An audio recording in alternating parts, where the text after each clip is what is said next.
It's the Lakeside Drive F1 podcast with your hosts James Baldwin, Freya Brolsma and Campy. Hello and welcome to Lakeside Drive. We never knew how much we had in common with drain covers, but improbable, unlikely, yet here we are again. And I'm here with my friends and yours, James Baldwin. How are we? G'day mate, doing well, how are you? Very well. Campy? Good morning. How are you guys? I'm coming to you from my parents' butler's pantry at the moment, and I'm back on the Mornington Peninsula for the weekend, and we can just rock up anytime when we want. And this particular weekend, they've got friends over from New Zealand, so I was sleeping on a roll-out bed.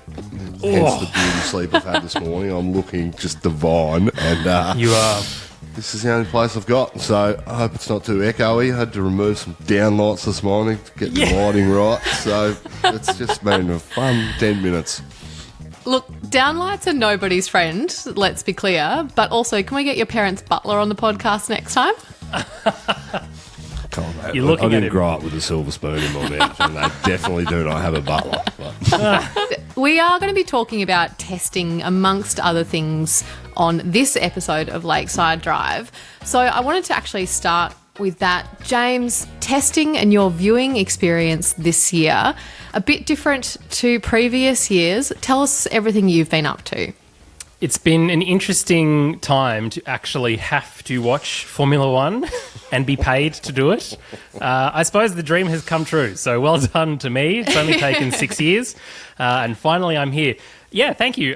Look, I launched the Race F1 Briefing, which is part of the Race Media, which is a huge, sort of independent, I suppose, media organisation in motorsport, and it is completely different to anything I've ever done before. I am not a journalist. I am not a script writer, but now I am a script writer. You love a script, James. I know what you're talking about. I don't love a script, but it's interesting. I'm getting there. It's amazing to watch the work of people who've been doing this for a very long time. Shout out to Johnny Reynolds, who suggested he's the head of podcasts for the race, but he also started F1's podcasting. So Beyond the Grid was his brainchild along with Tom Clarkson. So he suggested that I do it. We had a chat a couple of weeks ago. I've been helping him out editing the Race F1 and Indy Car and Formula E podcasts last year for a little bit too. So he kind of knew that I wasn't shithouse at editing.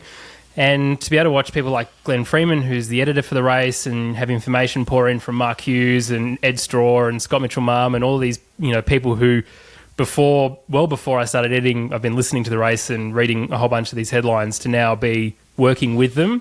It's very much a pinch me moment. It feels like I have finally sort of entered some sort of legitimacy into the world of Formula One. That's not going to change anything here, except for the fact that I actually know everything that's going on, because I have been watching and reading and writing scripts and being fed so much information. But thank you to everyone who's listened to that podcast and left a lot of love and reviews already. There's been a whole bunch of reviews, and the team at the race are super happy with it and with me, and it will continue this week and everything else. The only thing I would say is that watching lots of testing and then having to get up at sort of 3:30 in the morning to consume the rest of it and then write the script and then be ready to sort of record by 5 and then have a podcast go out by no later than 6 a.m. this time. That timing didn't necessarily work out to begin with, but yeah, it's bloody awesome. And now I have more gear, which is why this random purple halo thing is behind me, because I'm spending money on more sounding, better equipment. And there you go. Good English, James. I thought that you'd got like a Lakeside Drive halo that had actually kind of physically manifested after all of these years of working. It's actually a physical thing behind you. We've changed this primary colour to blue, so that's an error order on my part. It should have either been pink or blue. Yeah, look, I'm not unhappy about that. The other thing that we have been watching this week is Drive to Survive. Love it or hate it, it's out in the world and it exists. I'm an episode or two behind both of you. Campy, that second episode, which I haven't watched yet, but you sound pretty excited by. Oh, look, I wouldn't say super excited. Look, I was by myself last Friday night when it was on. My wife was away, so I thought I'd give it a couple of episodes. And once I saw the Danny Rick sort of behind the scenes and his journey on how he got back to AlphaTauri, I thought it was great. It was a good watch. It was interesting to see that they offered the contract to him on the spot after his test, after ahead of Sergio Perez and next to Max on the grid in qualifying. I thought, it was just great. It just shows, hey, the guy's still got it. Put him in a car that he likes, and it's great. It's pretty cute too. So there it is. So look, not super impressed with episode 1. I thought they made a bit of a big deal about Lawrence Stroll and Lance Stroll, but anyway. Look, I'll leave those public opinions out there. I'm sure I'm on record several thousand times of what I think of those two. So, not the greatest watching on a Friday evening, but we'll leave it there. All right, we'll do that. James, did it gear you up for this season?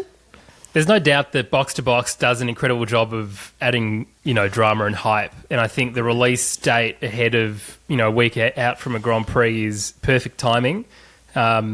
It was, I loved it, to be honest. I still don't understand why the sort of anoraks in the world of Formula One hate it so much and hate the fans that come with it. Okay, there's some people and a lot more influencers in the paddock and all that kind of other stuff, but I was watching it and I was burned out of Formula One at the end of last year, as you both know. Like, I was frustrated with Lewis Hamilton for ruining my holiday, and then I watched this and I was like, I'm actually like, yeah, okay, no, I'm ready. That plus testing plus, a whole range of other things and seeing how good VCarb was doing on track with Danny Rick through testing, which we'll get to. But it just all, I think, made it really good. And it sort of highlights, I think, the thoughts we already have on some people, including journalists and team owners and some drivers, and then positive thoughts with others. And anyway, I was really, really excited. And Claire Williams is back, who I was not expecting, and I bloody love that because I'm like, some team principal time where she gets it and then can absolutely roast people like Zach Brown and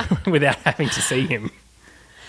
Yeah, look, I'm only at the end of the first episode, so it sounds like the best is yet to come. I think you both got a bit of a live stream of my thoughts as I was watching it, and I think the thing which did set out for me was at the Aston Martin event, and just the whole way they had framed that to make it look like a James Bond kind of villain hosted event. I was expecting like scuba divers to get out of the water with snipers or something like that. I don't know. It felt completely unreal in the most kind of movie star sense of the world. But then that is also the world of Formula One. It is a different world and environment to be operating in, that's for sure. Before we do get stuck into testing, let's hear from some of our favourite moments in the best place on the internet, which is Discord. Campy, Discord comment of the week. What are your thoughts? Who's the winner? Well, I've started my Bonnie spam this week.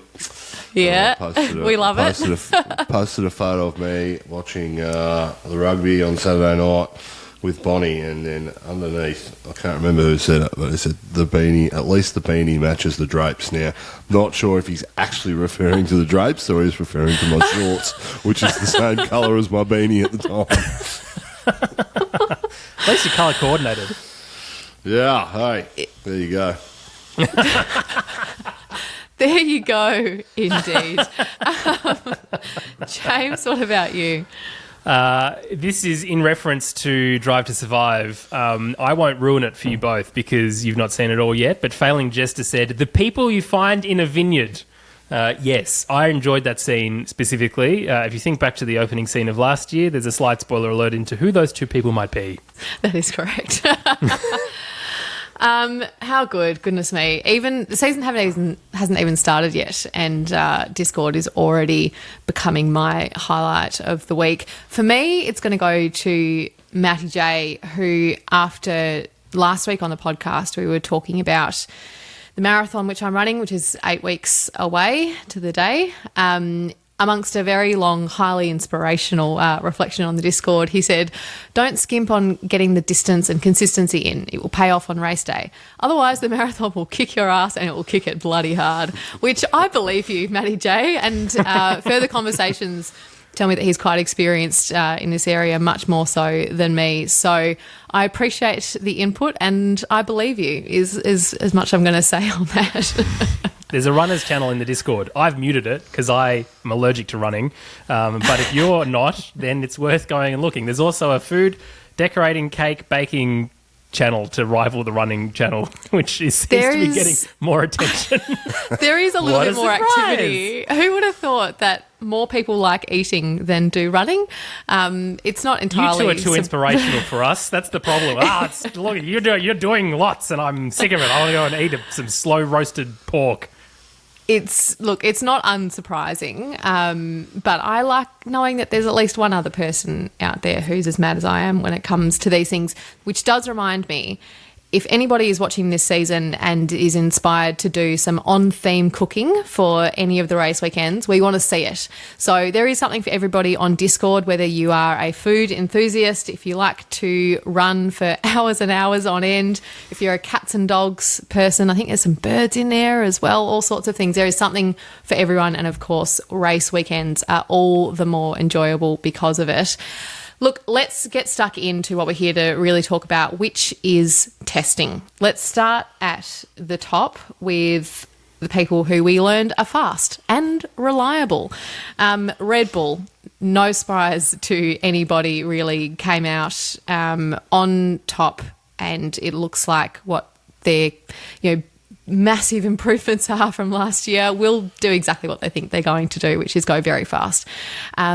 James, you have been in the thick of it with testing, and like you said, actually had to pay attention to it. What did you learn? Well, I learned that the car that we saw at the launch is the car that they brought to the track. So the sort of directional change that Adrian Newey has made from a design point of view, the visual design matches. I think people were a little bit sort of scared by that. Other teams certainly going, oh shit, we've copied last year and they've gone completely in a different direction. Is it going to pay off, or is it going to fail like Mercedes? When we saw it on track, the car looked super compliant straight away with Max. There was reliability for Max, not reliability for Checo. But even, Ferrari kind of finished on top, inverted commas, in terms of timings across the 3 days. But if you sort of align everything for tyres, the Ferrari were going on C3, which was a step softer than Max on C4, and Max is only sort of, 3/10 behind that sort of timing. And so when you flush everything out, Verstappen is still the fastest driver on the grid. The Red Bull Racing RB20 is the fastest car on the grid, and it just looked so compliant. Talking to some of the journos on the ground through the race there, they were saying that in terms of like cornering speed and the attitude of the car, if we want to use those kinds of terms. Listen, I'm getting way more technical than I've ever done in my entire life now because I've consumed so much information. But the attitude of the car, it just does what Max and Checo want it to do, whereas the Ferrari still seems to be a little bit bumpy, and that's the second fastest car around. So, yes, Ferrari top the timing sheets, but the Red Bull is just looking phenomenal. Everyone's happy with the progress that they've made. And I think, Max will be quietly confident that come this weekend, he will be on pole and he'll be winning again. And it's sad for the sport probably, but maybe he won't have such a dominant year depending on how other teams like Ferrari do. Yeah, as you mentioned, there were some moments there which were a bit, I suppose, annoying for Perez. That front right brake caught fire, which meant that he had a delayed start on day 2. Campy, was there anything that you saw that made you question how soon Max is going to wrap this championship up? Look, I'd be shocked if they had any less fuel than 50% in that car. I think that was probably the least amount of fuel they had in the car over the weekend. We know Red Bull do that historically, and there's engine modes to take into consideration too, and how much regeneration and the hybrid you're actually using. Whilst I understand that they are testing those components all the time, everything's turned down. I think we will see in Q3 this next weekend, I think you'll see a car that everyone is going to, their jaws are going to hit the floor about how quick this car is. We spoke about last week how they've gone down that Mercedes, not fully committed to the zero side pod, but there's enough information there to say that Mercedes thought they were getting it right, Adrian Newey has now explored those options and designed a car around it, and he's figured it out too. So I think this car's just going to be that much better than everybody else. If Checo's not getting second in every race or first, then he's going to be gone pretty quickly. But Ferraris look good, definitely a step up from last year. I think they've probably they'll lose some one-lap pace, but race pace looks better than what it did last year, which bodes well for them. But unfortunately, I think it's just going to be a Red Bull dominated season once again. Yeah, like you said, in terms of Q3 and what we might see next weekend, just a quick turn back of time to this time last year for testing. The fastest car at last year's test was a 30.3 on the C4 tyre by Checo, which was with 20 minutes to go on day 3 during Glory Hour. Max was P11 on 31.65 on a C3 day 2 at 4 p.m. when the track was much slower, more sand, hotter, all of those things. The following weekend, round 1, Max put her on pole with 29.7 on C3. So, like you said, I think what we see next weekend, we can think about deducting a few seconds, if not more, from what we saw this weekend at testing. Let's look at Ferrari. You mentioned them, Campy. We saw drain covers causing havoc yet again. It was Leclerc who dislodged it, Hamilton drove over it, and then Charles got the damage from Hamilton's debris. What a debacle. They split most of the driving, obviously, between the two drivers. They looked pretty good, but as James said, that kind of reliability and attitude, that's a new word for us in our repertoire when talking about car behaviour. I'm going to use that, thanks James, is potentially something that still could cause them a bit of worry. Anything to, I suppose, get you excited about Ferrari for this season? Yeah, as I said before, I think they've definitely, I think every car on the grid this year looks like they've improved from last year, and the timing would suggest that.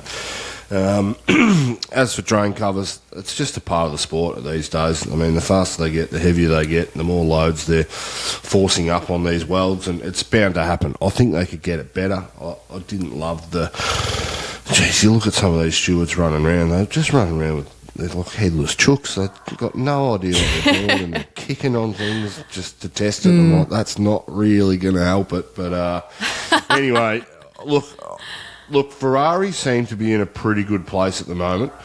They're quietly confident. We're not seeing the Ferrari of old with all the off-track flashiness. I think Fred Vasseur's really toned that down. So, look, we're not inside the organisation, so we don't really, we don't fully comprehend those things. But just from what I'm seeing, they're not overhyping anything. They're not over-promising. They're not saying they're going to win world championships. They're not even saying they're going to win races at this stage, because it is testing, and everything we're saying is speculation. It could be all out the door as of Saturday next weekend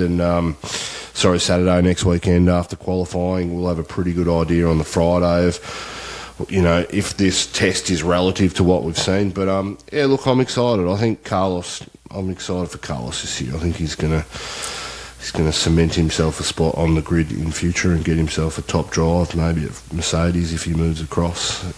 I just think he's been driving really well. This car seems to suit him, and they're looking quick, albeit number 2 at the moment. They are still looking very quick, so...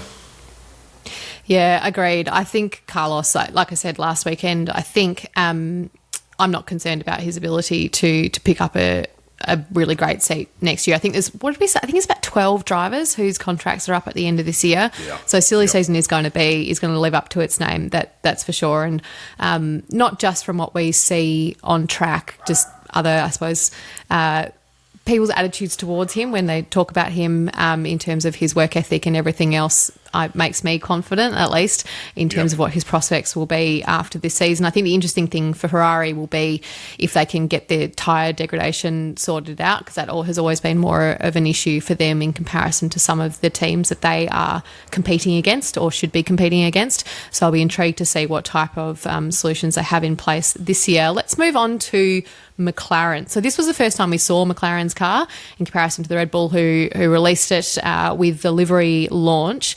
Lots of changes here, but nothing quite as dramatic as we've seen in the Red Bull in particular. It's not that much of a departure from their 2023 design, but they looked pretty good. You know, they got 130 laps in on day one. Day two, they did have a fuel system issue, so Lando had to ditch his long run efforts in the afternoon. We're, of course, excited for Piastri, and we are very much projecting that he will see his first win in a Grand Prix, not in a Grand Prix race, rather than a sprint race this year. Just how excited are you, Campy? I'm excited for Oscar. I think it's clearly the first couple of episodes of Drive to Survive, which I haven't historically watched either. I think he's got a bit of personality behind closed doors, and I think that'll begin to grow and shine. Last year, first year, debut year, he's just played it perfectly as he should have. Very straight in the media, very honest, with himself and honest with the media at times about his performances, which is great to see. It's what we expect being Aussies. But, I cannot. I'll tell you what.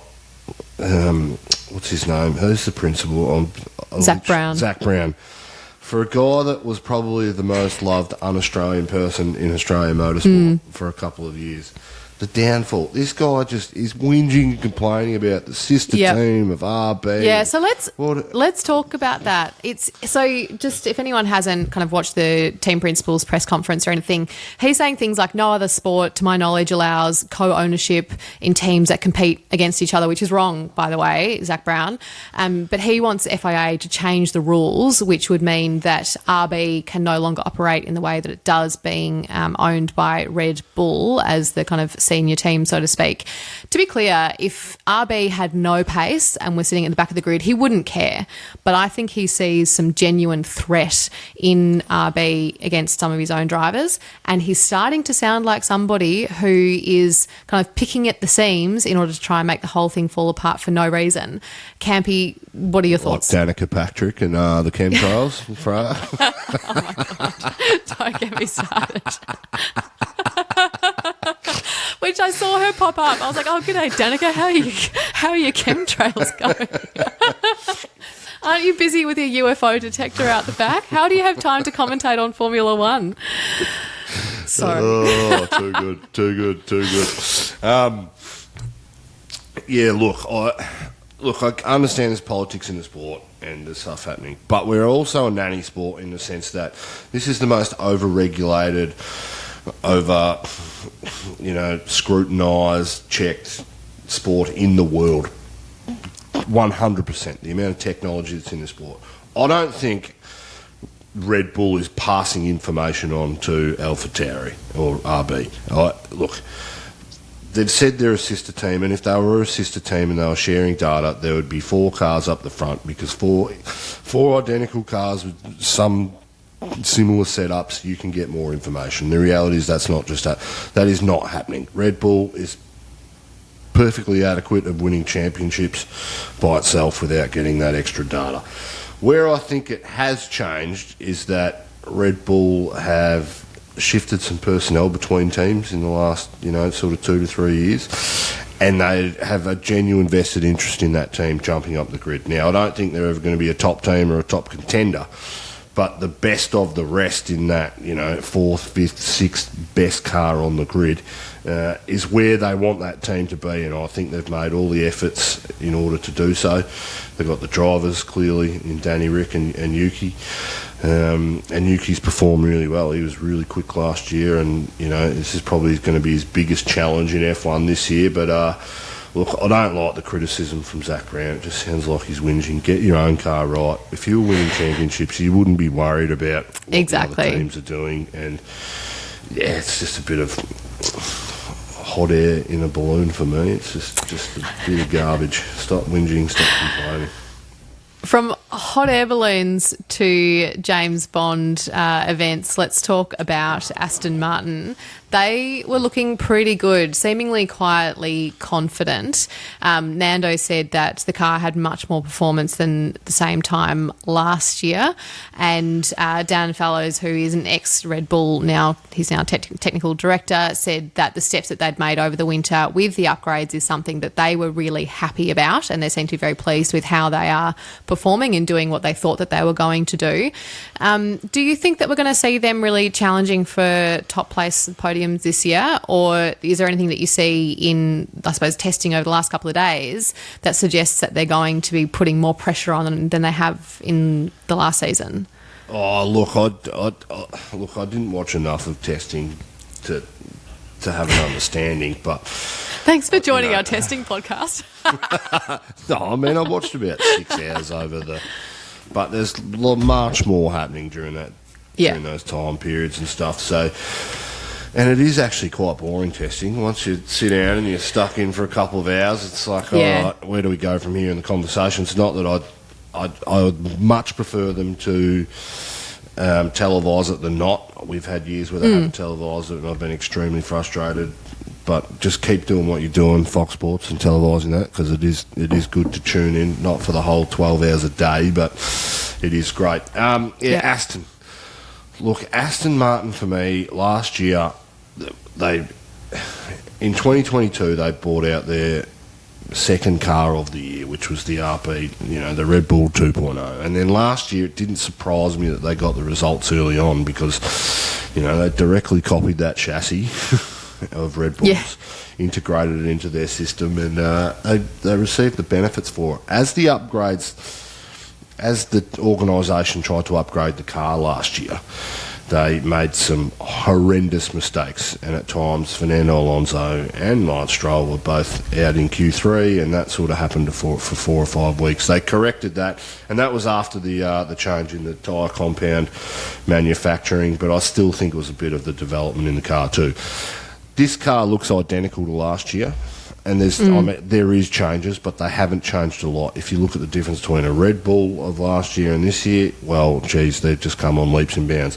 Aston Martin have sort of stayed with the core principle. Now, that tells me they're not going to beat Red Bull, but are they going to beat the other cars on the grid? I think Ferrari and Mercedes are much more well-resourced and better in their technical departments in order to progress the car up the grid. I don't see that from Aston Martin yet.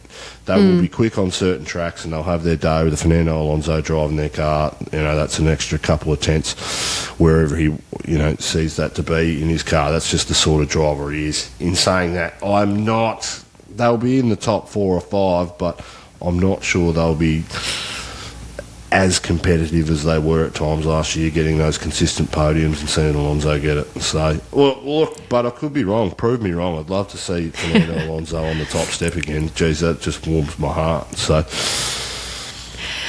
well, and watching, like I said, I've only seen one episode, but even then, watching Nando behave the way he does these days, he's just in an era where he just has zero shits for anything else outside of his racing, and I absolutely love it. So seeing him back in this really kind of comfortable space, I suppose, in the way that he's operating, I love it, and to see him get some really serious results would be absolutely amazing. But I think, to your point, when it comes to testing, the tricky thing when it comes to watching it is that you never quite know what you're watching from any given team. Like, you don't know what their fuel load is, and they're all going to be different at different times. They're testing for different things. So while some people are kind of testing for performance, others are testing for their kind of lap pace.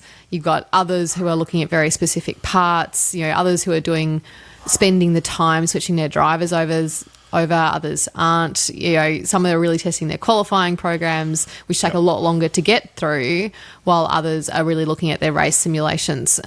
So you're comparing apples and pears the whole time, which I think changes the viewer experience. Yeah, and for you new listeners and viewers of this sport out there, what they're trying to achieve at testing, it's not about setting the fastest times it's a shakedown of the car to make sure it is as reliable mechanically as possible. But all the data they are collecting goes back into their simulator, and essentially what they want is everything that's happening on track. They want all the raw data and the letters and numbers that they correlate. They want that back into a computer so it produces the most realistic baseline level that they can possibly have on a computer compared to real life, so that when they are testing and implementing things, the information that they're getting back when they're trying to upgrade the cars is as close to real life as possible. And that's what we're seeing. That's been a change from yesteryear, from setups. We've got all that stuff down, toe angles and stuff like, toe angles and then camber angles and then suspension setups, push rod versus pull rod, whether it's aerodynamic, which, I thought we had all those conversations last year, but no, we're back there again on day one of testing. But, that is the reason we go testing in Formula 1 these days. It's not so much about the mechanical stuff. It's the computer analysis that they set up on the rear end. And as much as we talk about, how many laps they're able to get in, there's not really a prize for how many laps you can do, but the more laps, the more data, the more reliability, the more everything else that comes with it. So they'll be trying to get as much as they can in, of course, over those few days. Let's talk about Mercedes. Probably the biggest talking point when it comes to their car and performance after testing is their front wing, which is ruffling some feathers. James, can you talk us through whether or not you think this is legal or not? Well, allegedly. They seem to think it is, and they ran it through not the first couple of laps, but when they put the new wing on it, everyone's sort of like, oh, we'll see what happens here. So far, so good. It's been, as far as I'm aware, it's not been sort of ruled out yet for them, but look, front wings, these new design front wings are supposed to look like a set of stairs, either descending or ascending, depending on how you're looking at it. But from when you look above, you're supposed to be able to not see any gaps. So the first top bit needs to sort of cover the middle bit that covers the bottom bit, if that makes sense. And so what their interpretation of the rules has been just next to the nose on the top part of that front wing, they've removed a section which will aid sort of airflow to go better into the floor, which will obviously help with less porpoising and bouncing. And certainly they didn't have much this year in terms of how they looked on track. But they've got like this wire, this kind of thing where they're like, oh, well, there's still material above that sort of second part. So it's an interpretation of the rules. Look, we've seen Mercedes do this before. It's interesting to me that they feel confident enough that this is the direction that they went to do something like this. I mean, this is like the DAS, right? Where the steering wheel was moving in and out to give the different camber angle for those front wheels, where everyone was like, oh, did Lewis just push the steering wheel in? Toe angle, sorry. But for Mercedes, I mean, they had so many different issues throughout the last 12 months. It's surprising to me that this is where they've gone to sort of find their fix and maybe to find their edge. Certainly, I mean, we say there's plenty, the timesheets, and you just said it before, mean absolutely nothing, really, because we don't know fuel loads and what they were trying to do. George Russell said a couple of times during during testing, that this isn't a race weekend. We're not here for performance. We're here to ensure that the car is doing and the upgrades are doing what it's supposed to do over the course of the next couple of days. So we weren't supposed to see, apparently, any really fast lap times. That could throw something a little bit interesting into the mix. But as far as the experts in the race are concerned, what they've physically seen, they haven't really said, oh, well, this is, now a Red Bull challenger. They still think that sort of Mercedes is behind, probably maybe in line with Ferrari, certainly not above Ferrari. Yeah, their focus very much needs to be on drivability this weekend, this year, really. Well, this weekend in terms of testing, but this year, hopefully, we hear fewer messages from Toto to Hamilton saying, yeah, we understand, it's terrible, please just drive the car. Was there anything you saw during testing, Campy, or kind of looking at it afterwards that makes you feel like they've actually got it right when it comes to drivability and from a driver's perspective?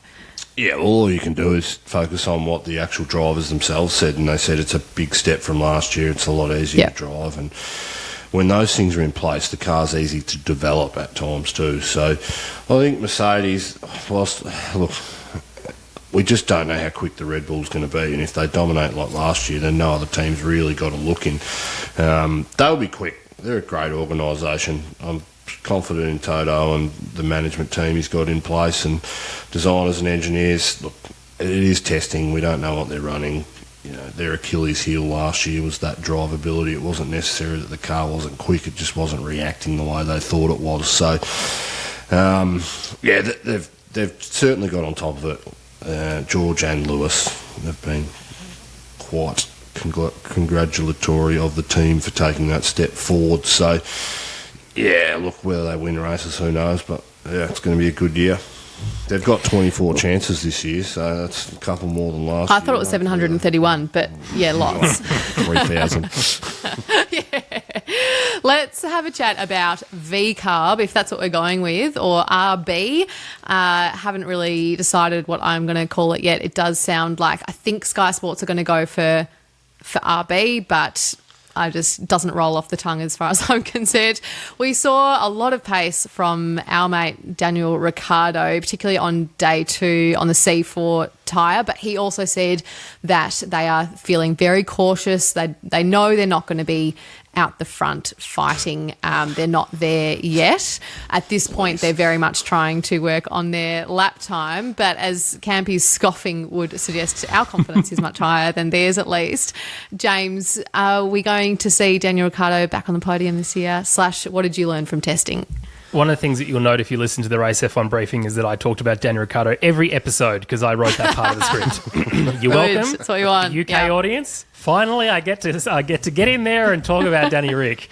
Also because I was reading out quotes and I thought, it's easier. Oscar didn't have that many quotes, but Danny Rick had heaps of Australian-style quotes, so I get to put my accent on a little bit more. RB is what everyone's calling it, apparently. Michael Laminato made a good point that the announcement of this team, we sort of didn't mention this, was the reason they changed the name from AlphaTauri is to give it its own brand identity. And they went all the way through that process and just called it RB, which is the initials of Red Bull. Real fail in terms of that. But it's also not called Racing Bulls. The Italian company is registered Racing Bulls, but the actual team name is just RB. So we'll know to just call it Minardi from now on. I think that's probably None of this the makes any easiest thing. sense. You've said a lot of things, and we're back where we started as far as I'm concerned. Minardi. Exactly. Fernando Alonso, his first season, it's very exciting. I'm glad to be here. I get the Australian Grand Prix is on at the right time, and it's the actual first Sunday race, and it's the first race for 2025. Look, the thing about Daniel is that he kept sort of being asked, he must have been asked a lot sort of before he got into the car, is this just going to be the RB19? Because he made a real big point of saying every opportunity he got without being asked, is this the RB19, to say, no, it's not the RB19. We're not going to be on the podium. We're not going to be, fighting at all these different things. The fact is, this V-Carbo 1 chassis looks to me like every other contender on the grid apart from really Ferrari and now Red Bull Racing, in that they've just copied the style of the RB19 and not necessarily got all of the exact bits and pieces, because it would be stupid for them to do that because they can't. Within the regulations, there's enough sort of angst at the moment with Zach Brown hating on Red Bull Racing and RB and complaining about the fact that there's multiple ownership of teams in the one sport, doesn't exist in any other sports. I don't understand why he would say shit like that when that's just factually wrong. Christian Horner comes in and says, no, we, Red Bull, own 2 football teams in the Champions League. To be clear, this is not the only sport that we use this model in. There are multiple sports where we own exactly multiple teams competing against each other. Yeah. So I think they'll be quietly optimistic, right? The way, Laurent Mekies has come out of Ferrari, he's now the team principal for Minardi, and so he's sort of had his first opportunity to be at the front. In a press conference. He was in a press conference with Zach Brown and Christian Horner, so he was sort of a bit of a trial by fire in terms of his first official press conference with those kinds of questions being asked of Zach, and Zach having a complaint in person, and Lawrence going like, well, we've got Peter Bayers, our own CEO, and we've got a different team structure, and there's some things that look similar, like Daniel was saying, but it's not the same car. They have to take the same suspension setup because of powered by Honda, and Red Bull designed that, so that's how that fits into that car. But I think to answer your original question, it would be very unlikely to not see both of these cars in the points straight away. But I think the first podium for DR will be back when he's back in a Red Bull. I just don't think that, unless there's reliability issues with the Ferrari, I just don't think that there's going to be that third spot open up behind Checo, who should be performing, unless he's not, and then Carlos or Charles initially. But Campy, there's lots of wincing and tutting from over your side of the microphone. Feel free to tell us what you're thinking. Well, we also speak Australian, and we understand what Australians are really trying to say when they are not telling the truth, like Danny Rick was this weekend. When he made all those comments, he had his big cute smile on, and he was quietly confident, quietly reserved. Now, as an Australian, I can tell you that means we're just going to stay humble, we're going to stay quiet, and then next weekend when we come out and we're putting it on podiums and we're dominating Ferrari and everybody else, fuck is all, we are the Red Bull number 2 team. There's nothing Zach Brown can do about it. That is exactly what Danny Rick was saying in those press conferences.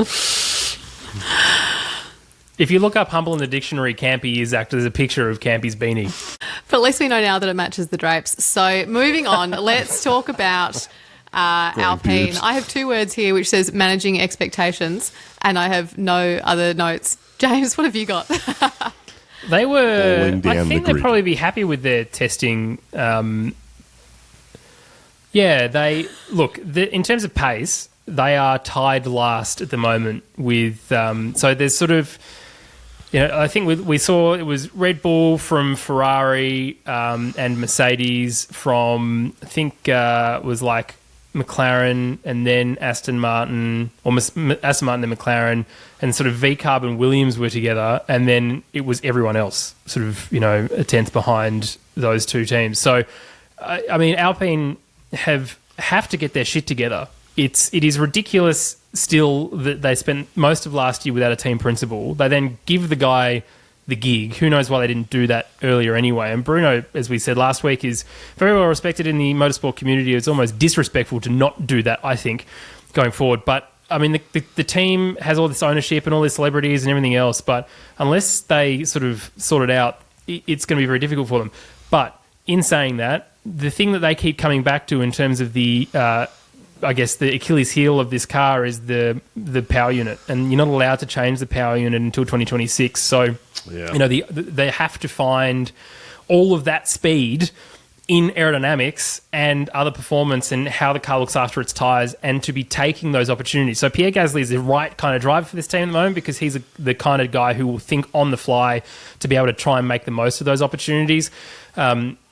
But really, realistically, for Alpine, they're going to be nowhere for this year and next year, 2026 engine regulation change. Then hopefully, Renault have been able to tweak. I'm sure that when they're not supposed to be working on the engine, but I'm sure they've already started working on the engine to ensure that that's going to be a thing. Because otherwise, this is a slow fall to the back of the grid as everyone else makes tweaks when they're powered by Honda, Ferrari, and Mercedes power units. Campy? Yep, couldn't agree more, Jim. This team will be bottom dwellers very soon. And I love to see it. I couldn't be happier. Flatty, the old flathead team. Oh dear. Alrighty. Well, while they make themselves comfortable in Campy's bin, let's move on to Stake. Now, as much as I will stick by my word, which is that I do not like this livery, it does look great on track. A few people made that comment in the Discord. I agree. Do I like it when it's stationary? No. But does it look great on track? Yes. And can you finally tell the difference between this car and 3 or 4 of the others? Also, yes. So I'm very happy to see that. We saw a little bit of optimistic, I want to say, kind of both body language and comments coming out of the team after testing. James, do you feel like they are on a better path for this year in comparison to what was probably, on the whole, a slightly disappointing for them last year? I remember talking to Valtteri Bottas at the Australian Grand Prix last year or just beforehand, and he was saying, he was confident because the year before he was able to get a good result and points for the team in that round. He then didn't, because the car was woeful on track, and it continued that way basically for the rest of the season. Yeah. From from what I understand, James Key is now a part of this team and has been sort of part of that team since through just towards the middle of the second half of last year. So he's come from McLaren. McLaren took a big step around, sort of turn around in terms of their performance. Lots of people, especially on Drive to Survive, saying, it's really difficult to do that midway through a year. But the upgrades and everything else and the direction change that occurred with that team still happened while James Key was working there.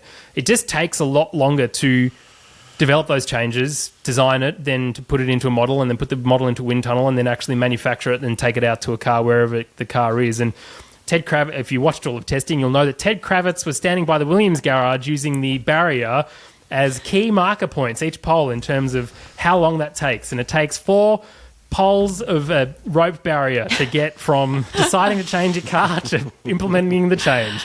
But I think from their point of view, Valtteri, we talk about body language. You spoke about body language, and lots of people saying in the paddock too. Look at the body language, not necessarily the lap times. Sauber had what they normally do is low fuel run on the last sort of 15 minutes of the day. Zhou Guanyu put in the 3rd fastest lap, and that's kind of just a bit of a like, hey, here we go, look here we are. They often do that. Yeah. So I mean, the pace comparative rather to everyone else doesn't seem to be all that much greater, but I think, and certainly a lot of people on the ground think, that it is now sort of broken itself out of that bottom run. I mean, they finished 9th, I think, from memory in the championship last year, so just ahead of Haas, with Williams and Minardi sort of fighting for that mid part. But I think from their point of view, Valtteri Bottas is still in the picture for Mercedes. Whether you think he shouldn't go back or not, he's still an option for Toto Wolff. He's a known quantity. He might only get a year between pulling the F2 bloke through or whatever else. But as far as I'm concerned, Mercedes family still, he's a known quantity. He's very quick still, and he's able to put in good performances. So it'll be interesting for me to sort of see how that sort of impacts maybe his driving style for this year. But from a Sauber point of view, they need to sort their shit out for Audi. Audi are going to be looking at them going, you cannot be 9th again this season. You will take 6th probably, and then you need to make marked steps forward comparative to year on year so that in 2 years' time, when they come into the championship with their brand new power unit and everything else, they've still got, they've got more money, prize money from where they are, and they're able to attract better drivers. Although Carlos Sainz seems to be the one that's going to be in Audi, and that'll be playing on Valtteri Bottas's mind too. I think, they look confident, and more confident than I saw them last year. Let's move on to Williams. They had a bit of a false start in terms of being late with their design, being ready prior to testing this year. Day one, again, they kind of had a second false start with 2 on-track stoppages, 1 for each driver.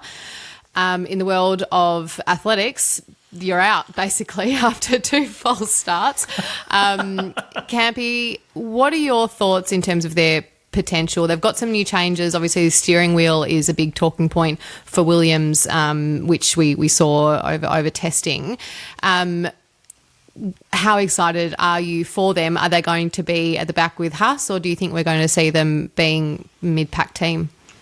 I hope they are competitive in that mid-pack all year and at every race. Then it comes down to the drivers and how the drivers are able to perform. Interesting, Albon's been linked with that Red Bull seat. I'm not sure how that looks. Don't do it. No, I don't think... Look, I just want Danny Rick in that car for at least 1 more year and maybe 2026 too. So give him a couple of years and then he can bow out and let one of those junior drivers come through. But the thing for me is, look, I'm not sure where Williams sit. I want them to do well. I think they've made... if you look at the last decade of this sport, I mean, they came in 2014, they had the Mercedes power unit, the car was generally pretty good and it got some podiums and it got results. But as teams caught up, they tried to make some changes and they employed some, Paddy Lowe, which was a wrong decision, which sent that organisation into the pits of depravity. Now, I've said this before, Claire Williams came back and she... Sorry. I've torn out on racing. That was a bit severe, wasn't it? Pits of depravity. Add it to the list, Discord. For a race car. Your bin is a dark place. But Claire Williams got that team back into a place where it was sellable, continued on the legacy which she needed to do, and she made the right decision. Since that ownership to Doralton has come in place. They've continued to get better every year. They are no longer 3 laps behind after 25, a half race distance. They are competitive. Most of the Grand Prix this year, they are, they're getting lapped really late like the rest of the teams, or they're finishing on the lead lap. So I would hope their progression gets better. I'm just not sure where they sit. I just want them, and I'm confident this year that they'll be fighting in that mid-pack all the way through. I think the mid-pack will be closer than it's been for the last 3 or 4 years, and I just think it'll be track-specific moving forward to, the characteristics of the car and the design philosophies will suit certain tracks, and I think that's where you'll see your fluctuation. But they've got some good personnel in the team. The investment is paying off, but I'm just not sure where they sit at the moment. For me, Logan Sargent, why is he in this sport? Why is he getting another drive? I don't really get it. Albon's a team leader, and this year will set up Albon's future. If he performs really well, like we know he can, he may be, in the running for that Red Bull, Mercedes seat as well, moving up. So he will make a change at some times. It's just a matter of if, it's a matter of when, not if he does. So big year for Williams and Albon.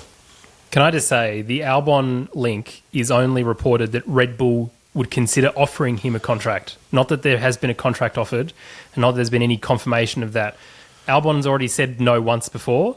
Last year, there was already him saying no publicly about not going back to Red Bull. I think it's very unlikely that that's the case. If it goes anywhere, it would be Mercedes for sure. And can I just say, one of my views on Drive to Survive, only watching 2 episodes and not watching it historically, all the rumours we heard that was going on off track were all confirmed in the first few episodes of Drive to Survive, which I've seen. All the Danny Ricciardo stuff was spot on.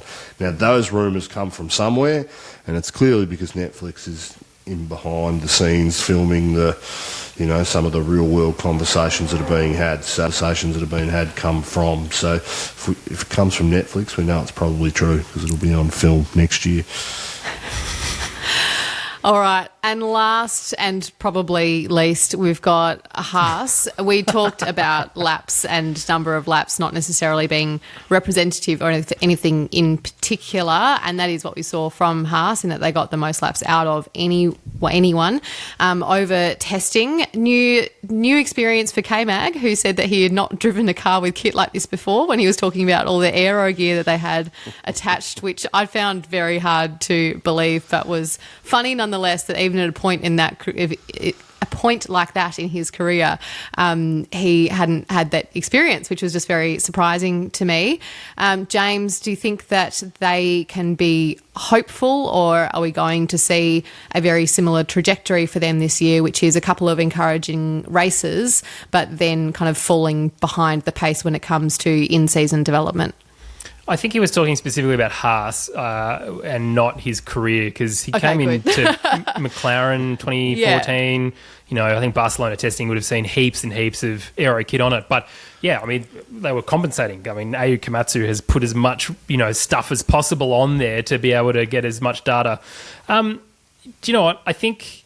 two things. Firstly, Gunther is confirmed for Channel 10, so Australian broadcast for the Australian Grand Prix. He is one of the pundits, which I think is hilarious. He's also booked a couple of those throughout the year, so German TV, I think, have signed him up for a whole bunch of races as well, so he'll still be around the paddock, which I think is hilarious.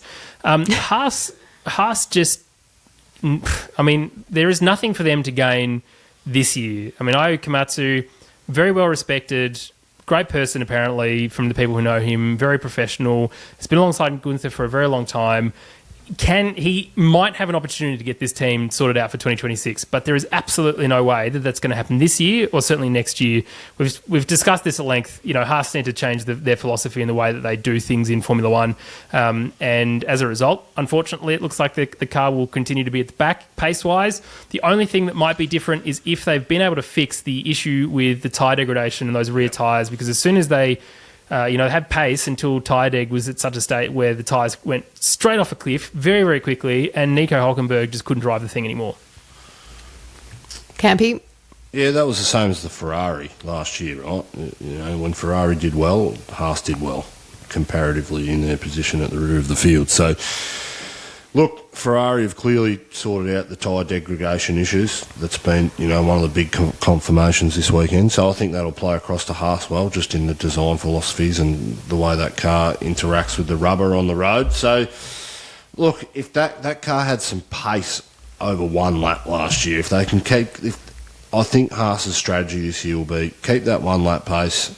As long as the tyres don't fall off like they have, if they can have better degradation, they can hold on to some of those better positions that they put themselves in at times last year. And over a race distance, those 7 or 8 positions starting up the grid on race day, can convert to points if things happen behind them and they're not getting swamped like they have been previously. So excited for Haas. I want to see Hulk and K-Mag do well just for the sake of for them. They're two great drivers and I want to see them do well. Am I hopeful? Not really, but hey, there you go. It's life, isn't it?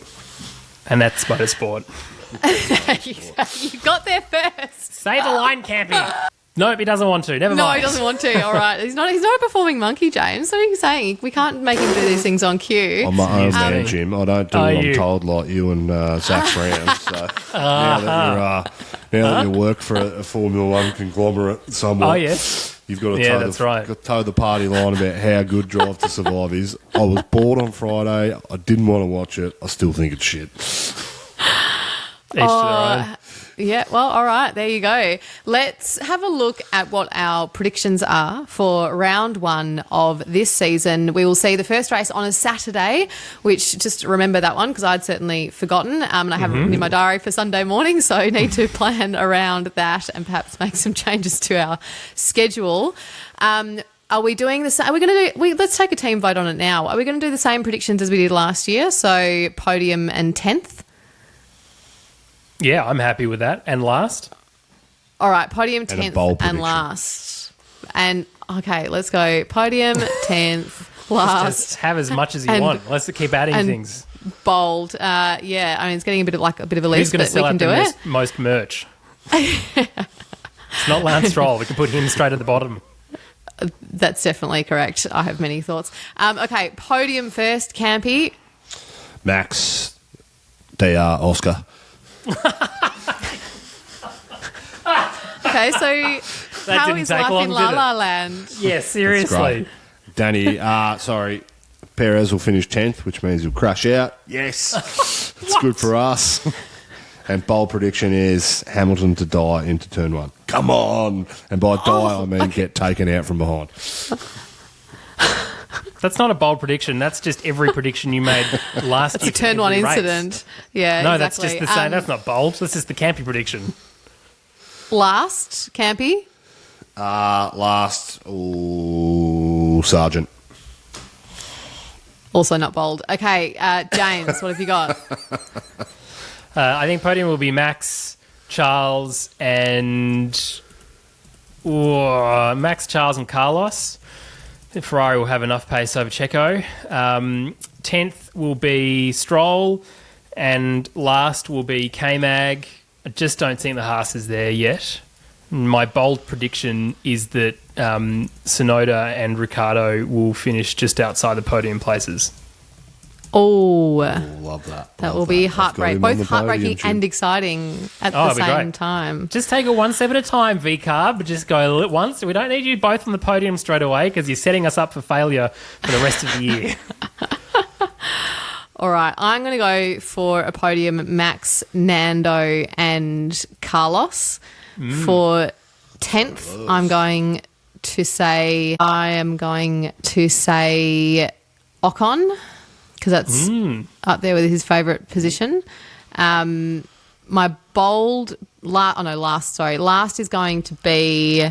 Ocon as well. Also Ocon.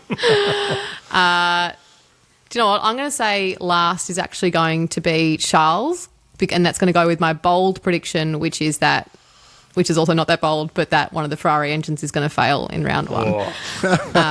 Wow. And it's going to be his because he's the unluckiest person on the grid. Yeah. So a few things to get excited about as well as round 1 of the season, which is our fantasy league for 2024. I have actually entered a team, which means that I'm already beating myself for last year, which I didn't do. Well so done. don't forget Well done. Those claps to you. enter your teams and get your names in so that you can also get kudos caps from Campy. It's one of my favourite alliterations. That is going to be a lot of fun for us throughout the season. And, of course, join us on Discord during the race and in between race weekends. You'll find us on Instagram. You may or may not find James, but certainly not Campy or myself on TikTok. The page is on TikTok. It exists on TikTok because I had to find the password. It took me about an hour and a half. Apparently TikTok exists. Campy is on X. I'm not, so that's always interesting. And, of course, you can watch us making fools of ourselves on YouTube as we are recording. So don't forget to like, subscribe, leave a review if you like what you're hearing, and if you don't, or a comment Love it. to Great tell call to us action. that we're doing a great job. James, am I hitting my KPIs here? Yes, you certainly are.